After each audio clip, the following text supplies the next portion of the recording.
이번 토픽은 확률의 법칙 중에서요 몇 가지를 공부합니다. 덧셈 법칙 할 거고요, 보수규칙 간단해서 할 거고요, 아주 보수규칙은 간단합니다. 그 다음에 조건부 확률 공식을 할 건데, 이 조건부 확률은 깁니다. 조건부 확률이 되면 당연히 곱셈 법칙이 자동적으로 나오니까 우리의 중점사항은 조건부 확률과 그 공식입니다. 먼저 덧셈 법칙도 해보도록 하겠습니다. 덧셈의 법칙이 여기 있습니다. 자, 덧셈의 법칙이라 불리는 더하기가 있어서 덧셈의 법칙이라고 불리고, 이 공식은 아주 쉽습니다. 벤 다이어그램만 제대로 그리면 되는데, 벤 다이어그램에서 우리 네모 S죠. S를 표시한 거죠. 이 네모의 면적은 1로 놓으면 아주 간단해집니다.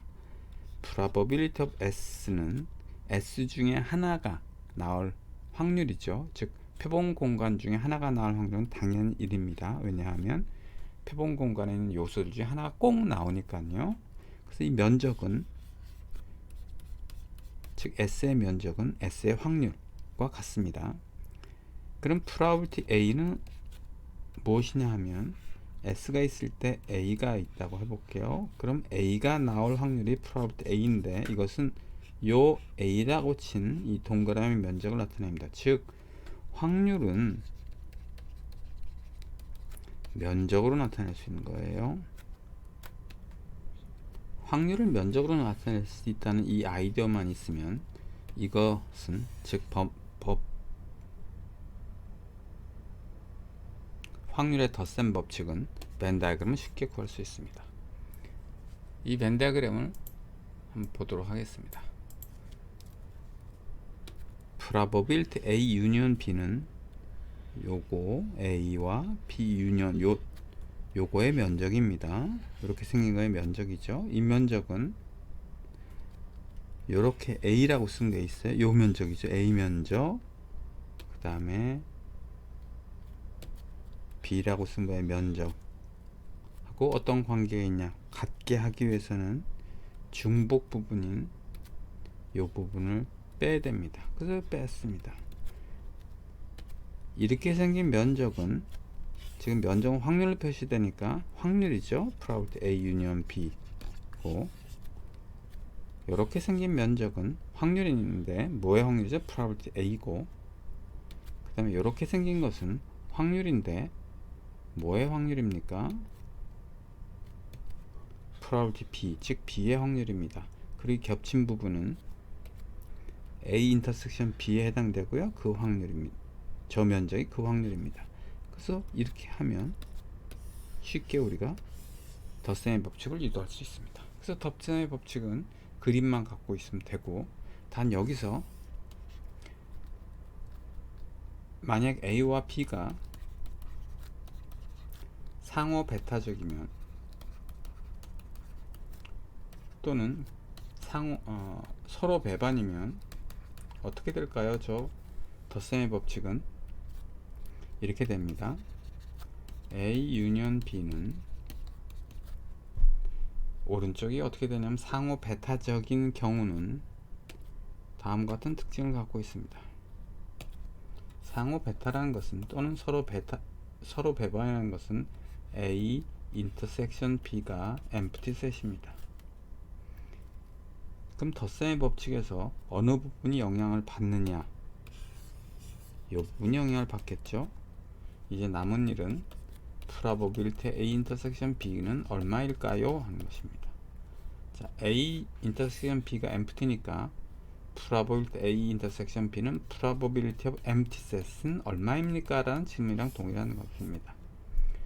probability of empty set은 얼마일까요? 자, 다음 예를 갖고 시작을 해보겠습니다. 주사위를 던집니다. 주사위를 던지면 1, 2, 3, 4, 5, 6 중에 하나가 나왔죠? 이때 empty란 건 무엇일까요? 주사위를 던졌는데 아무것도 안 나오는 것을 empty라고 합니다. 즉 1도 안 나오고 2도 안 나오고 쭉쭉쭉 해서 6도 안 나오는 경우에요. 아무것도 안 나올 확률은 얼마입니까? 0입니다. 왜? 1, 2, 3, 4, 6 중에 꼭 하나는 나오니까. 따라서 이 확률은 0이 되고, 즉 A 인터섹션 B의 확률은 0이 되는 겁니다.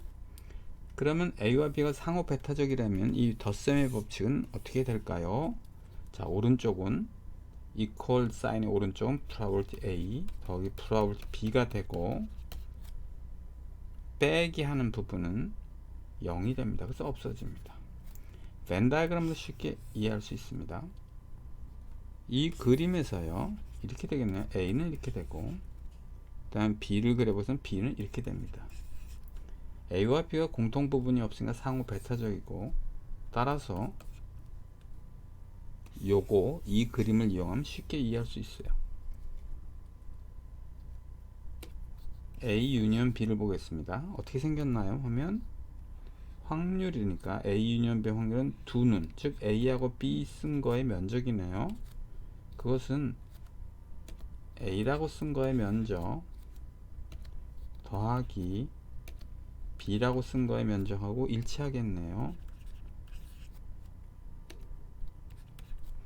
이 부분은 없겠죠. 왜냐면 공통부분이 없기 때문에 그렇습니다.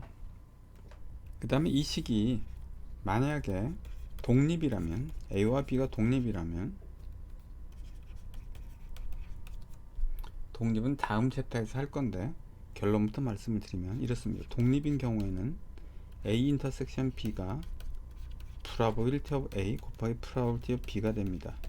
인터섹션의 확률은 확률을 곱한 거와 마찬가지가 돼요. 그러면 어떻게 될까요? 자, 왼쪽은 그대로 있고, 이거에 의해서, 이 독립에 의해서 바뀌는 부분은 어디입니까? 요 끝부분이 이제 겹친 부분이 바뀌겠죠? 그래서 equal 사인 오른쪽은 probability A는 그대로 살아있고, probability B도 그대로 살아있고, 빼기 probability A 곱하기 probability B가 됩니다. 인터섹션의 확률이 곱하기로 바뀌는 것입니다. 이 독립에 대해서는 다음 챕터에 나옵니다. 예제를 한번 해보겠습니다. 예제 3.12입니다. 어느 백화점에 조사한 결과 손님 중 60%가 2층 매장을 방문하고 40%가 3층 매장을 방문한다고 했습니다. 그 다음에 30%가 2층과 3층을 동시에 방문한답니다. 질문은 어떤 손님이 2층 또는 3층 매장을 방문할 확률을 물어봤어요. 자, A를 2층 매장 방문하는 사건이라고 하겠습니다. B를 3층 매장 방문하는 사건이라고 했습니다. 여기서 어떤 손님이 2층 또는 3층 매장을 방문할 확률이라는 것은 기호로 표시한 probability of A union B입니다. 이것은 얼마입니까? 했더니 한 쓰므로 이 값이 얼마냐고 물어본 것입니다. 그럼 계산해 보겠습니다. 덧셈의 법칙에 의해서 probability A 더하기 probability of B 빼기 probability of A intersection B입니다. 말로 하면 2층을 방문하는 확률, 3층을 방문하는 확률, 그 다음에 이 부분은 2층과 3층을 동시에 방문하는 확률 또는 비율이라고 하면 되겠습니다. 자, probability A는 2층을 방문하는 비율이니까 60%입니다. 3층을 방문하는 확률 B는 40%입니다. 그런데 2층과 3층을 동시에 방문하는 손님의 비율은 30%이므로 이렇게 빼면 됩니다. 따라서 계산을 하시면 되겠습니다. 자, 요거와 요거에 대한 이해와 비교만 제대로 할 수 있다면 상황을 쉽게 이해할 수 있을 것입니다. 자, 또 다른 예를 한번 보도록 하겠습니다.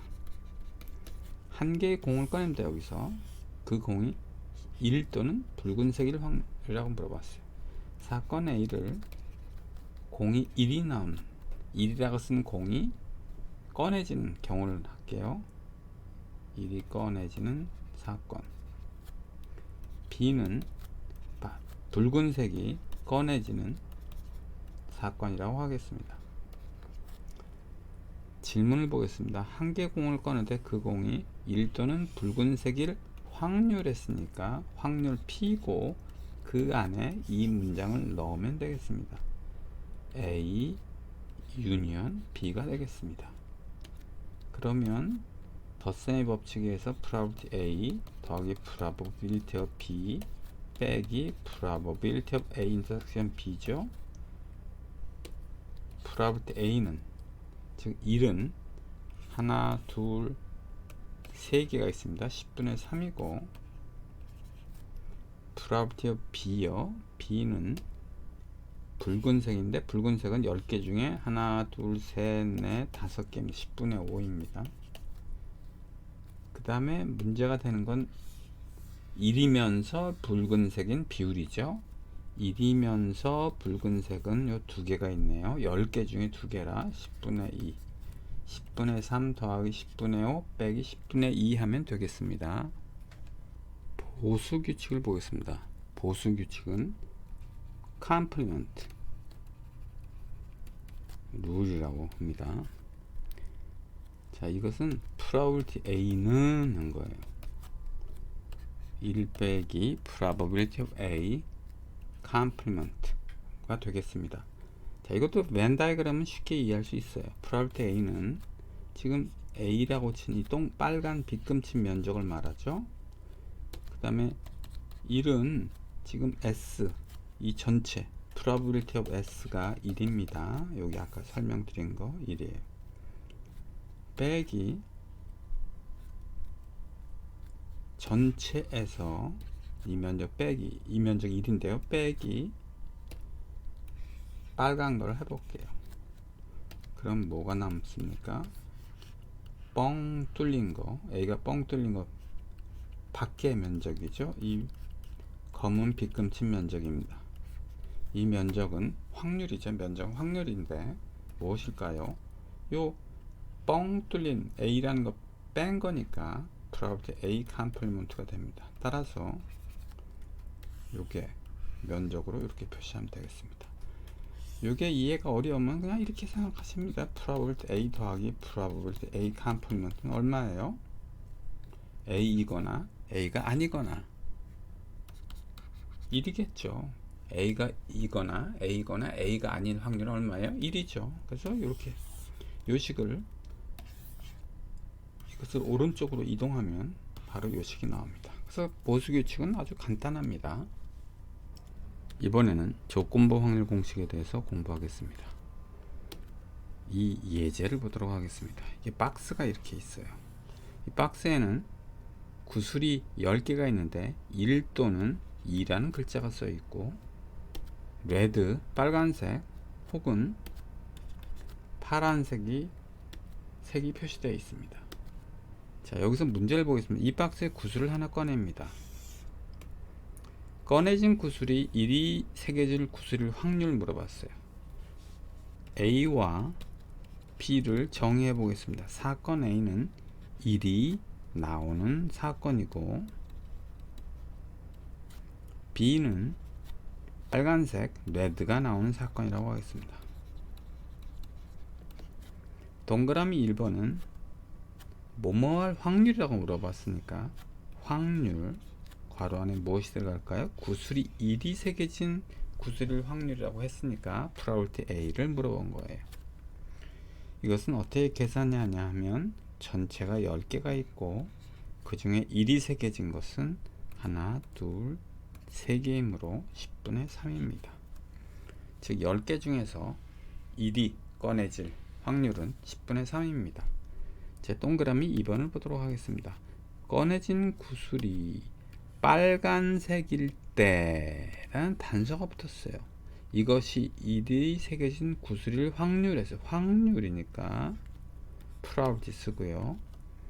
1이 나오는 거죠. 그래서 probability A를 했는데 위에 이거와는 차이가 있죠. 이거는 전체 10개 중에서 하나를 꺼냈을 때 1이 나올 비율을 물어본 거고 2번은 그게 아닙니다. 빨간색이에요. 이미 빨간색이에요. 이건 확률이 미래에 관한 얘기가 이미 지난 얘기입니다. 빨간색이에요. 그것이 1일 확률이에요. 자, 빨간색이라 하면 우리가 이렇게 그리면 되겠습니다. 이미 빨간색이에요. 꺼내진 게. 즉 빨간색 하나, 둘, 셋, 넷, 5개가 있습니다. 그 중에서 1이 꺼내질 확률이라 그래요. 물어봤으니까 probability A 기분이라고 있습니다. 이거를 기분 밑에 조건이 들어가는 거예요. 레드가 나왔다는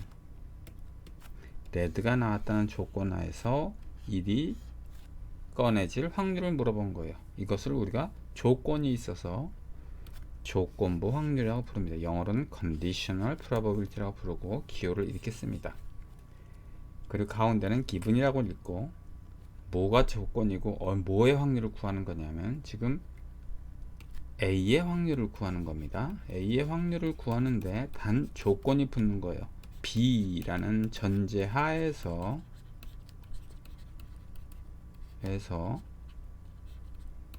A의 확률을 구하는 거예요. 즉 B란 전제하니까 빨간 공이란 전제 하에서 1의 비율을 구하는 거나 마찬가지입니다. 그래서 probability A 기분 B는 빨간색 중에서 5개죠. 5개 중에서 1은 하나, 둘이니까 5분의 2입니다. 동그라미 1번과 동그라미 2번을 다시 한번 비교해 보도록 하겠습니다. 동그라미 1번도 1일 확률을 구하는 거고, 동그라미 2번도 1일 확률을 구하는 건데 전제가 달라요. 동그라미 1번은 전체 중에서예요. 전제가 없어요. 전제가 없다는 것은 전체 중이라는 뜻이고, 여기는 전제가 있습니다. 빨간 구슬이라는 거예요. 자, probability A와 probability A 기분 B를 비교하는 거죠. 자, probability A 기분 B는 원칙적으로는 이렇게 말해야 합니다. 사건 B가 발생한다는 조건 하에서 사건 A가 발생할 확률인데, 참 이 말은 정확한 표현이지만 쉽지는 않습니다. 그래서 편하게 해석하는 방법은 이렇게 해석하십니다. B 중에서 A의 비율을 라고 해석하시면 가장 쉬운 해석 방법이에요. 그러면 probability A는 어떻게 해석하면 될까요? 이것도 비율인데, 그냥 A의 비율이라고 했을 때는 조건이 없기 때문에 조건을 제가 임의로 넣어 보겠습니다. 왜냐하면 이거하고 이 조건 확률을 구별하기 쉽게 하기 위해서 그렇습니다. 그건 전체 중에서 A의 비율을 말합니다. 따라서 사건 A의 발생할 확률은요, 조건은 없지만 마음속에서 전체 중에서 A가 나올 확률 말하는 거고, probability A 기분 B는 B 중에서 A의 비율, 이렇게 비교를 하신다면 두 개를 비교하기 아주 쉬운, 이해하기 쉽게 되겠습니다. 그럼 이 공식을 어떻게 계산하냐, 공식부터 여기서 보겠습니다. 조건부 확률의 계산 공식이라고 여기 나와 있어요. 이게 어떻게 나와 있는지 보면 probability A 기분 B니까 B 중에서예요. 자, 이 벤 다이그램입니다. B 중에서니까 우리가 보는 B는요, 요것만 보는 겁니다. 아까는 이 세상이 네모 전체였지만 B 중에서 했기 때문에 이 B만 보입니다. 우리 눈에는 B만, 이 세상은 B가 전체고요. B 중에서 A의 비율이라고 했습니다. 이때 A는 어디가 있나요? B 중에서 A는요, 이게 B인데 B 중에서 A는 요만큼 있는 거예요. 그래서 요 빗금치 면적을 구하면 되겠습니다. 면적은 확률이라 그랬죠. 이 B라고 쓴 이거의 면적은 probability of B고요. 그 다음 빗금치 부분의 면적은 probability of A intersection B가 됩니다. 따라서 조건 확률의 공식은 이렇게 됩니다. 다른 예제도 풀어보겠습니다. 동그라미 3번을 풀어보겠습니다. 꺼내진 구슬이 빨간색일 때 이것이 2가 새겨진 구슬일 확률, 확률인가 probability고, 2가 2인 구슬이니까 1 아니면 2라요 probability A 컴플리먼트를 질문하는 겁니다. 단 전제가 빨간색일 때죠. 그래서 given B입니다. 이 공식을 쓰셔도 되고 단순하게 이 그림으로 해도 되겠습니다. 자, 그림으로 해서 한번 풀어보도록 할게요. 전제가 빨간색이죠. 그래서 빨간색이 나왔어요. 이렇게 그 중에서 2의 비율을 구하면 되겠습니다. 즉 5개 중에서 2는 3개라 5분의 3이 됩니다.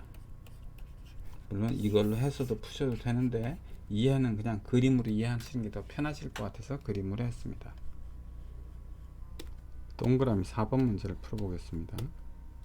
꺼내진 구슬이 1이 새겨져 있을 때 이것이 빨간색인 구슬일 확률에서 probability of B를 구하라고 했는데 전제가 있죠. 1이래요. 그래서 probability of B given A를 구하라고 한 것입니다. 1이 새겨져 있다는 것은 이 세 개를 말하는 거고요. 이 중에서 빨간색을 구하래 2개죠. 따라서 3개 중에 2개 이렇게 푸시면 되겠습니다. 예제 하나를 더 보겠습니다. 예제 3.14입니다. 신입생을 조사했더니 남자의 비율이 60%, 수도권 출신자의 비율이 40%, 수도권 출신 남학생의 비율이 30%래요. 임의로 선택된 학생이 남자일 때 이 학생이 비수도권 출신의 확률은 얼마냐고 물어봤습니다.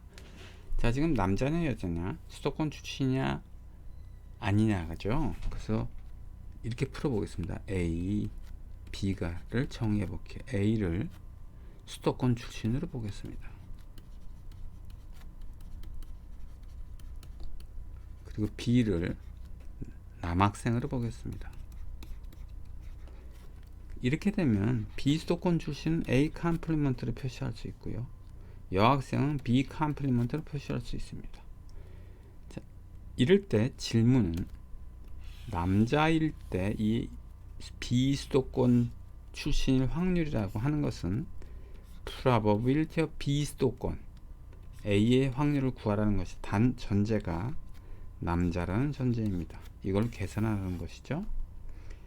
바로 계산하는 것보다는 이럴 때는 다음과 같은 표를 만드는 것이 가장 좋습니다. 이 표를 만들게 되면 이 질문뿐이 아니라 어떠한 질문에도 답을 할 수 있기 때문에 그렇습니다. 표를 이렇게 만들어 보겠습니다. 수도권 출신이냐 아니냐, 남학생이냐 아니냐 해서 4개의 그룹이 있습니다. 문제에서 주어진 정보를 여기다 입력해 볼게요. 남학생의 비율은 즉 probability of B죠. 이건 조건은 없으면 어떻게 해요? 전체 중에서 남학생의 비율이 40%라는 얘기고, 그룹은 4그룹인데 남학생은 요 비율은 요 밑에다 놓으면 됩니다. 그룹 자체는 4그룹인데 요건 합한 거, 즉 수도권 출신 남학생과 비수도권 출신 남학생을 합쳤더니 60%가 됐다는 얘기고요. 수도권 출신 비율 40%라는 것은 남녀 상관없이 수도권 출신이 40%라 여기다 넣습니다. 수도권 출신 남학생이라고 했어요. 수도권 출신 남학생이라면 A 수도권 출신 인터섹션 B 그 사람의 비율이죠. 그것은 여기 30% 여기다 적었습니다. 4개의 그룹인데 빈칸이 있는데 그럼 이 빈칸은 뭘 적는 걸까요? probability인데 A 컴플리먼트와 B가 만나니까 A 컴플리먼트 인터섹션 B를 적으면 됩니다. 여기는요 probability of A 인터섹션 B 컴플리먼트를 적고, 여기는 probability of A complement intersection B complement를 적으면 됩니다. 그 다음 여기는요 probability of B였고요, 여기는 probability of A였습니다. 그럼 이 칸은 뭘 적으면 될까요? probability of B complement, 여기에는 probability A complement를 적으면 되겠습니다. 이 표를 선호하는 제 이유가 있습니다. 여기서 빈칸이 하나, 둘, 셋, 넷, 5개가 있는데 모두 다 채울 수가 있습니다. 이 표만 만들면 채워보겠습니다. 퍼센트라 복잡하니까 전체로 그냥 100명이라고 할게요. 100명이에요. 전체가. 남학생이 60명이에요. 그럼 여학생은 몇 명이죠? 40명. 근데 퍼센트니까 퍼센트라고 붙이고요. 수도권 출신이 40명이에요. 그럼 비수도권 출신은요? 60명이 되겠네요. 수도권 출신이 40명인데 수도권 출신 남학생이 30명이면 수도권 출신 여학생은요? 10명. 그런 식으로 여기서 다 빈칸을 메울 수 있겠죠? 30명. 그리고 여기는 30명. 이렇게 다 빈칸을 메울 수가 있습니다. 그래서 결국 빈칸을 다 메우면 이렇게 됩니다. 자, 여기서 검은색으로 표시한 것은 문제에서 1차적으로 주어진 문제이고, 그 다음에 빨간색으로 표시한 것은 유추해서 만들어 쓴 숫자입니다. 이 표의 장점은 빈칸을 이처럼 모두 메울 수 있다는 거예요. 이 문제에서는 조건부 확률 공식을 이용해서 이걸 구하라고 했습니다만, 다른 어떤 문제를 내도 다 풀 수 있습니다. 왜? 모든 빈칸을 다 한꺼번에 메울 수 있기 때문에 그렇습니다. 자, 그런데 이제 우선 요 문제가 있으니까 요 문제부터 풀어보겠습니다. 이걸 구하라고 했습니다. 이건 뭐죠? B 중에서 A의 비율입니다. 남학생 중에서 수도권 출신 남학생의 비율이에요. 분자는 probability of A intersection B고 분모는 probability of B입니다. 전체 중에서 남학생은 60%이고 남자면서 수도권 출신은 30%예요. 따라서 0.5가 나옵니다. 이 식을 다시 보겠습니다. 자, 이퀄 사인 오른쪽에 분자를 왼쪽에다 놓을게요. 그러면 이제 요거와 요거를 곱하면 되겠죠? 이퀄을 유지하기 위해선 probability A given B 곱하기 probability B가 됩니다. 자, 곱하기가 있어서 우리가 이것을 곱셈 법칙이라고 부릅니다. 즉 곱셈 법칙이나 조건부 확률 공식이나 같은 거예요. 다만 표현 방식을 뭐를 기준으로 했냐. 조건부 확률 공식은 조건부 확률을 푸는 공식이고 곱셈의 법칙은 인터섹션의 확률입니다. 그리고 또 하나 유의할 점, 앞에서 유니온에 대한 확률을 한 적이 있어요. probability A union B. 이거는 덧셈 법칙이고요.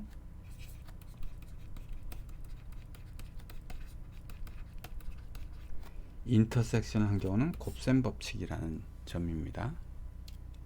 조건부 확률이 비교적 쉬운 것 같은데 좀 어려울 때가 많이 있습니다. 그래서 조건부 확률에 대해서 몇 가지 언급을 하도록 하겠습니다. 자, 2003년에 우리나라 로또에 기록이 세워진 적이 있습니다. 당첨금이 400억을 넘었어요.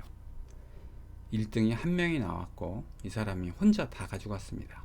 이 이후에 로또 시스템이 바뀌어서 공이 하나 없어졌어요. 번호가 하나 없어져서 지금은 당첨자가 항상 여러 명이 나옵니다. 한 명이 나온 경우가 아마 없을 거예요. 근데 이 당시는 몇 차례 1등이 안 나와서 누적 돼서 이게 400억이 넘어버린 거예요. 그 전 국민이 모두 다 관심을 갖고 있었습니다. 이거의 전년도인 2002년에는 월드컵으로 전 국민이 관심을 가졌다면 2003년 초에는 이 당첨금으로 많은 사람들이 이 로또를 샀습니다. 물론 지금은 모두 다 잊혀졌겠지만 당시는 아주 화랑이었습니다. 그럼 이 로또의 관심사항은 두 가지예요. 하나는 사면 될까? 두 번째는 되면 이 돈으로 뭘 할까? 이 돈으로 뭘 할까는 매우 즐거운 상상이죠. 그러나 이것은 통계학의 영역이 아닙니다. 개인의 상상의 영역이고요. 당첨될까는 당첨 확률이 되겠습니다. 따라서 통계학의 영역이겠죠. 이 당첨 확률에 대해서 많은 사람들이 이제 궁금해했어요. 로또가 상금이 400억이 넘는다는 소문이 나기 시작하면서 아침 프로에 온갖 이거에 대한 얘기가 나왔습니다. 당첨 확률이 얼마나 될까? 그래서 저도 관심이 있어서 테레비를 봤습니다. 어느 날 기자가 이렇게 얘기를 했어요. 제가 화요일로 기억합니다. 화요일날 아침에 이 얘기했어요. 벼락 맞은 자가 또 한 번 맞을 확률이라고 나와 있습니다. 그러더니 이 말이 참 어려운 말이죠. 이거는 맞았다는 조건하에서니까 이건 조건부 확률입니다. 이 조건부 확률은 쉽지가 않아요. 그래서 그 다음날 수요일부터 보니까 그냥 이렇게 나와요. 벼락 2번 맞을 확률이라고 나왔습니다. 동그라미 1번과 동그라미 2번은 비슷할까요? 확률이 어느 게 더 높을까요? 이것은 조건부 확률이 아니죠. 그래서 비조건부입니다. 둘은 엄청나게 차이가 있어요. 그런데 사람들은 어떤 게 더 확률적으로 높은지 잘 구별을 못합니다. 제가 학생들한테 질문을 해버리면 반반이에요. 반반. 왜 그러냐? 우리가 조건에 대해서 조건부 확률에도 제대로 이해를 못하고 있기 때문에 그렇습니다. 벼락을 2번 맞을 확률 보겠습니다. 벼락을 보통 맞을 확률이 기간에 따라 다르겠지만 보통 1000만분의 1이라고 합니다. 한 번 맞으면 1000만분의 1이고요. 한 번 더 맞으니까 1000만분의 1 곱하기 1000만분의 1이라고 하겠습니다. 그러면 10의 14승분의 1입니다. 이건 뭐 확률적으로 거의 불가능한 확률입니다. 1번 보겠습니다. 조건부 확률을 볼게요. 벼락 맞은 자가 또 한 번 맞을 확률이야. 이거는 어떻게 해석해야 될까요? 표를 이렇게 만들어 보겠습니다. 사람인데요. 벼락 맞았다. 맞지 않았다. 둘로 나눠 보겠습니다. 맞은 자가 또 한 번 맞을 확률은 맞은 사람들 중에서 또 한 번 더 맞는 사람의 비율입니다. 즉, 요 면적 중에서 요 비율을 말하는 거예요. 그럼 왜 맞은 거와 맞지 않은 걸 이렇게 구별을 할까? 그 이유를 설명을 드리도록 하겠습니다. 서울에서 벼락을 맞기는 보통 어려운 일이 아닙니다. 벼락을 맞기 위해서 광화문 외거리에 가서 제가 특수 우산을 갖고 했어요. 그래서 우산대를 길게 해서 벼락을 맞으려고 했습니다. 벼락은 하늘에 치고 있는데 벼락 맞을 수 있을까요? 바로 위에 쳤다 해도 벼락을 못 맞습니다. 왜 그러냐 하면 피뢰침들이 있어서 벼락이 바로 위에 떨어져도 저한테는 떨어질 수가 없어요. 시골로 가보겠습니다. 시골에 이렇게 평지가 있습니다. 논인데 여기 풀만 조금 잔디 같은 풀만 있습니다. 나무는 아주 멀리 있고요. 어떤 높은 건물도 하나도 없습니다. 제가 혼자 걸어가고 있는데 우산을 들고 걸어가고 있습니다. 그래서 벼락이 치길래 벼락을 안 맞게 해서 우산을 최대한 낮췄어요. 근데 벼락이 이쪽에서 치고 있는데 이쪽에 아무것도 없는 거예요. 가장 높은 곳이 여기라 여기를 쳐버리는 거예요. 자, 이 얘기는 무슨 얘기냐면 벼락을 맞기가 쉽다는 얘기입니다. 쉽게 표현하면 대도시 사람은 벼락 맞기 힘들고 시골에 사는 사람은 벼락 맞기 쉽다는 얘기죠. 그럼 결국 이 얘기가 맞지 않은 사람이라는 것은 편하게 이렇게 표현할게요. 그래야 여러분들 이해하기 쉬우니까 대도시 사람이다. 대도시인이고 여기는 시골 사람이다. 즉, 이 얘기를 다시 돌아오면 벼락 맞은 자가 한 번 맞을 확률은 시골 사람이 벼락 맞을 확률을 말하는 겁니다. 그럼 도시 사람이 벼락 맞을 확률보다 어떨까요? 시골 사람이 벼락 맞을 확률이 훨씬 높습니다. 즉, 일반적으로 전체 대도시와 시골을 합쳐서 벼락 맞을 확률이 1000만분의 1이라면 시골 사람이 벼락 맞을 확률은 1000만분의 1보다 높습니다. 그래서 그것은 보통 900만분의 1이라고 할게요. 900만분의 1과 10의 14승분의 1, 확률적으로 어마어마한 차이가 있는 사람들은 이걸 잘 구별을 못합니다. 자, 그럼 조건부 확률로 다시 돌아가서 그럼 어떻게 해야 될까? 거죠. 조건부 확률을 이해하실 때는 이렇게 하셔야 돼요. 벼락 맞은 자 하면 이미 벼락을 맞은 거라 이건 미래 얘기가 아닙니다. 이건 과거예요. 확률은 뭐죠? 미래에 대한 얘기를 하는 거예요. 벼락 한 번 맞을 확률이에요. 결국 동그라미 1번은 벼락 한 번 맞을 확률인데 다만 시골 사람 중에서 혹은 벼락 맞기 좋은 위치에 있는 사람들 중에서 라는 뜻입니다. 그 조건 방류를 하실 때 전제 조건을까지 미래로 계산했으면 안 됩니다. 즉 벼락 맞은 자가 또 한 번 맞을 확률이라고 해서 미래 두 번 맞을 확률을 말하는 것이 아니고 벼락 맞은 자가이므로 여기서 과거로 지나갔고 이들 중에서 한 번 맞을 확률이라는 점입니다. 그 점을 유의하셔서 이해하셨으면 좋겠습니다. 테레비에 야구 게임에서 해설을 보다 보면 간혹 이런 얘기가 나옵니다. 이 선수의 타율이 3할 3푼 3리입니다. 3타수마다 한 개의 안타를 치는 꼴입니다. 지난번 2번 타석에서 안타를 치지 못했으므로 이번에는 안타를 칠 차례입니다. 이게 통계적으로 맞는 말일까요? 자, 요 앞에 문장은 이 얘기죠. probability of 안타. 안타를 칠 확률은 3할 3푼 3리래요. 요 문장이고요. 그 다음 밑에 문장은 2번 안타를 치지 못했다는 조건 하에서 이번에 안타를 칠 확률입니다. 즉 두 번째 문장은 조건부 확률이고 첫 번째 문장은 그냥 조건이 없는 비조건부 확률입니다.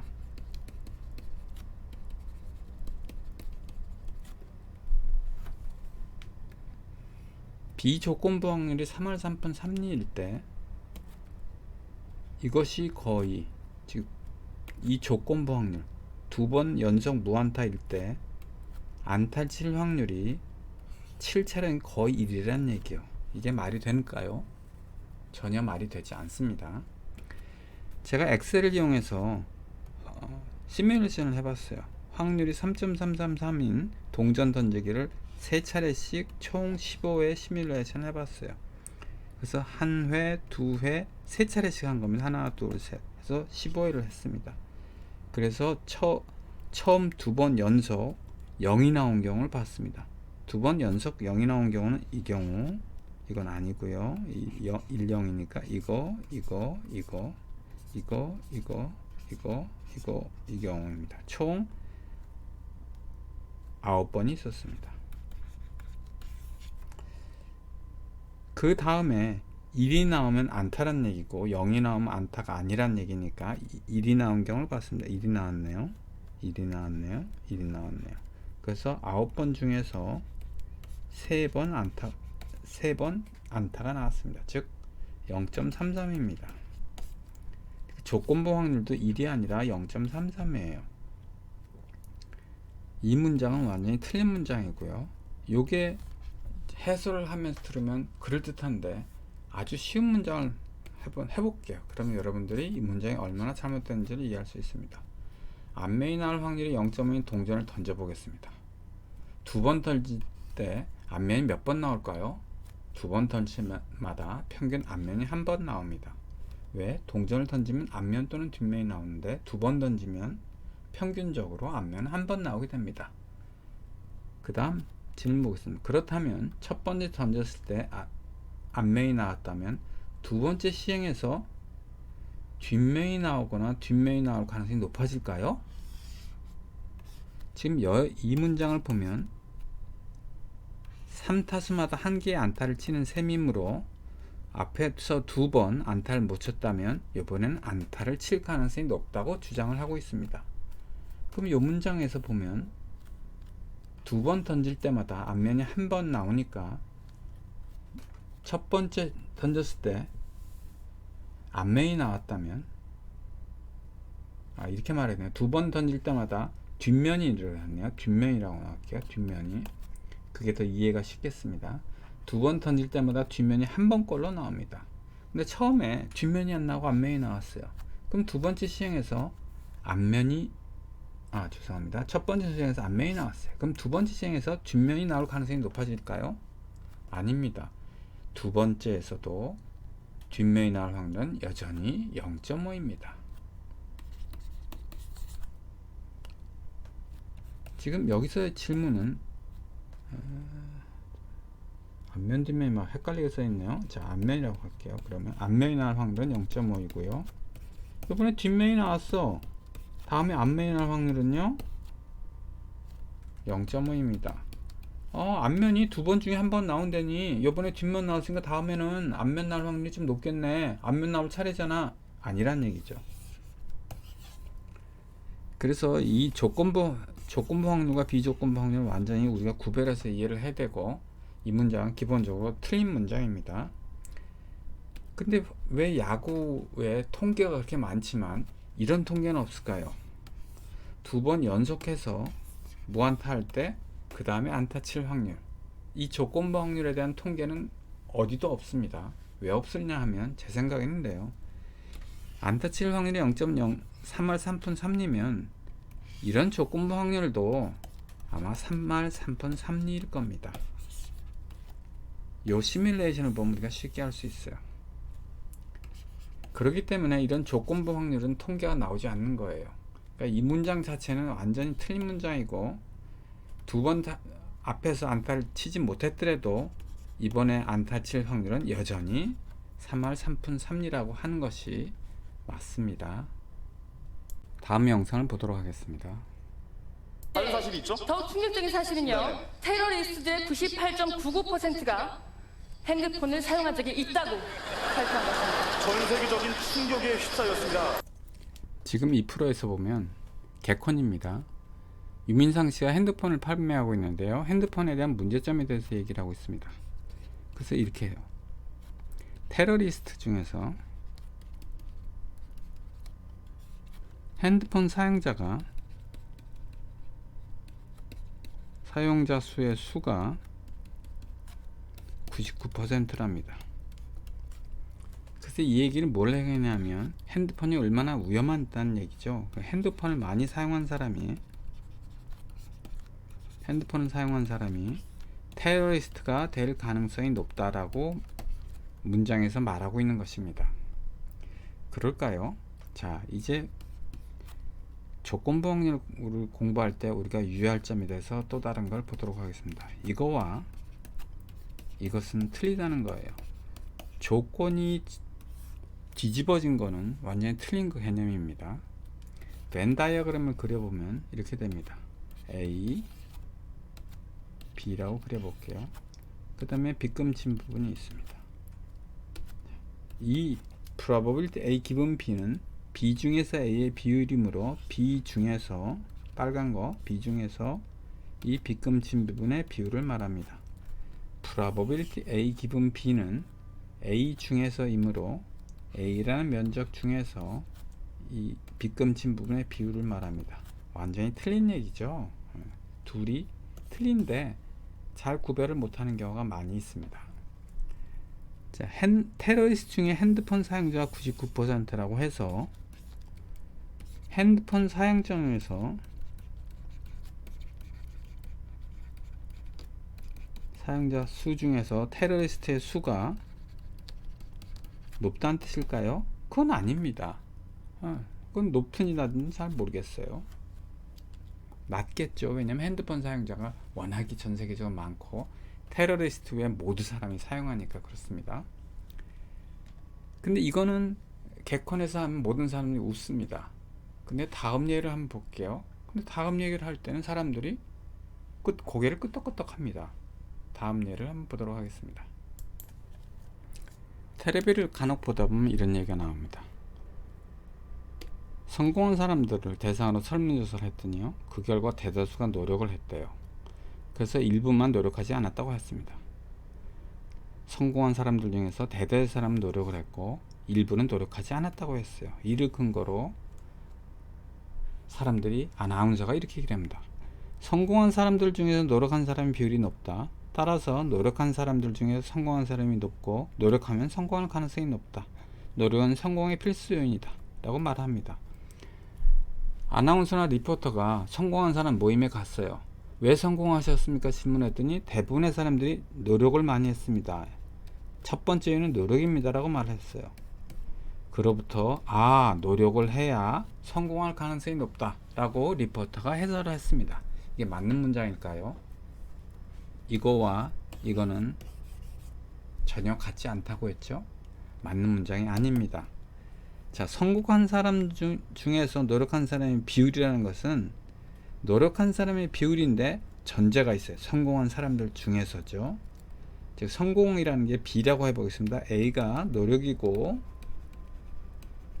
B가 성공하는 경우라고 해보겠어요. 성공한 사람 중에서 노력한 사람의 비율이란 probability of 확률의 대상이 노력이죠. 전제는요 given B입니다.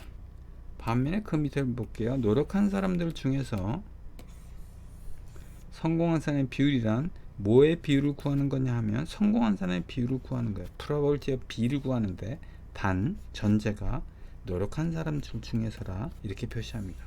이것과 이것은 매우 틀립니다. 자, 예제 카운터 example을 한번 제가 보여드릴게요. 전체가 100명입니다. 성공한 사람 B, 성공하지 않은 사람 B 컴플리먼트, 노력한 사람 A, 노력하지 않은 사람 A 컴플리먼트예요. 이 중에 20명은 노력하고 성공한 사람이고요. 15명 이분은 노력하지 않고 성공한 사람입니다. 자, 이 표는 이해하는데 어려움이 없죠? 자, 그러면 이것부터 보겠습니다. 요거요.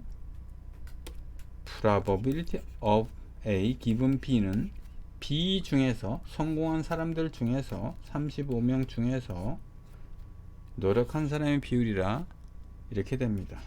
35분의 20이 됩니다.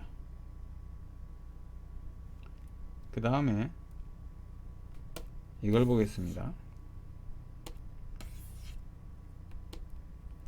probability of B given A는 노력한 사람들 중에서 노력한 사람 70명이에요.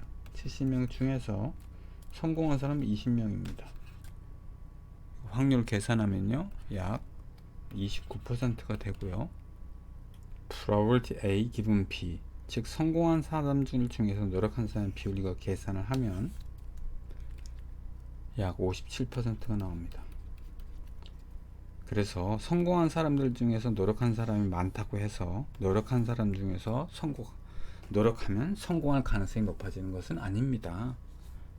여기서도 보시다시피 노력한 사람의 성공한 비율이 29%고요. 반대로 노력을 하지 않은 사람 보겠습니다. 노력을 한 사람들 중에서 실패한 사람의 비율을 보겠습니다. 노력한 중에서 실패한 사람은요 70명분의 50이라 매우 높게 나옵니다. 약 71%가 나오겠네요. 노력한 사람들 보면 대부분이 실패를 했어요. 성공한 것이 아니라. 그래서 여기 키포인트는 이거와 이건 다른데 사람들은 자꾸 혼용해서 쓰고 있다는 점입니다. 이 표를 보겠습니다.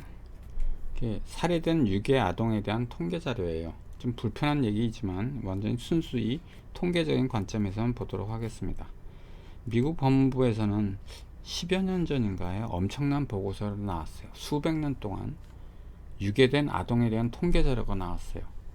우리나라에서도 이걸 시금석으로 보고 있습니다. 유일하게 아주 오랜 통계 자료를 이용한 보고서이기 때문에 각국에서 모두 이걸 기준으로 해서 삼고 있습니다. 우리나라에서도 소개가 돼서 텔레비에서 이 자료가 나오면서 이런 얘기가 나왔어요. 여기 표부터 보겠습니다. 살해된 유괴아동의 사망시간 분포를 보면 1시간 내에 46.8%가 사망했고 3시간 이내가 76.2%, 24시간 이내가 88.5%입니다. 이거로부터 아나운서는 이런 얘기를 했습니다. 아동이 유괴되면 3시간 이내에 살해될 가능성이 76% 됩니다. 요거요. 따라서 빠른 신고와 경찰의 초동 수사가 절실합니다. 뭐 이건 일반적인 얘기라 요건 통계학적인 얘기 하나 빼도록 하겠습니다. 이건 당연히 맞는 말이고요. 이제 요 문장에 대해서 공부를 할 겁니다. 자, 근데 참 특이한 점은 아동이 살해 시간이 굉장히 빠르다는 점이죠. 우리 영화 같은 데 보면 48시간 시간이라는 게 있습니다. 이 중에 골든타임이라고 48시간인데요. 48시간이 아닙니다. 그냥 1시간 내에 바로 반이 아이들이 죽어요. 자, 왜 이렇게 할까요?